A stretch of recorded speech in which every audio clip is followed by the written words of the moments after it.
Dans cette classe de 2e secondaire du lycée Maria Assumpta à Laken, les élèves ont troqué l'uniforme contre un gros pull. Là, en fait, ils ont diminué le chauffage. Et là, on met tous un pull chaud. Et alors, comme ça, on fait une action pour le climat en diminuant l'électricité pour le chauffage. L'occasion d'échanger sur les actions environnementales à mener toute l'année. On pourrait enlever le plastique qui est autour des sandwichs qui sont vendus à l'école et mettre, on va dire, des emballages biodégradables. L'objectif zéro déchet, donc plus de déchets dans la cour, donc plus de poubelles. Car dans ce lycée, on espère décrocher un jour le label européen d'EcoSchool.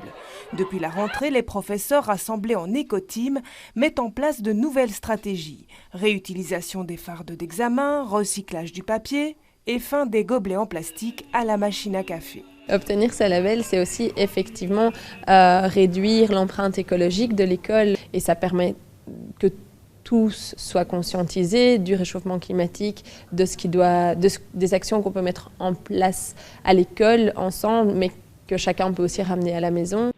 Pour mener à bien ce projet, l'équipe éducative est accompagnée par l'ASBL Coren, facilitateur de gestion environnementale pour le milieu scolaire.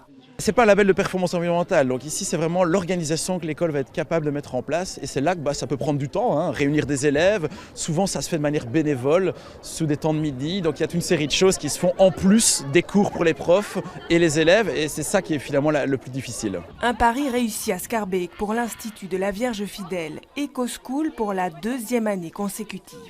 Avec sa petite épicerie de produits locaux par exemple, élèves et professeurs sont sensibilisés à consommer responsable. Je ne trouve pas que ce soit un petit gadget parce qu'on a un tableau de charge à remplir, on doit participer à des journées comme aujourd'hui, les journées gros pulls, etc.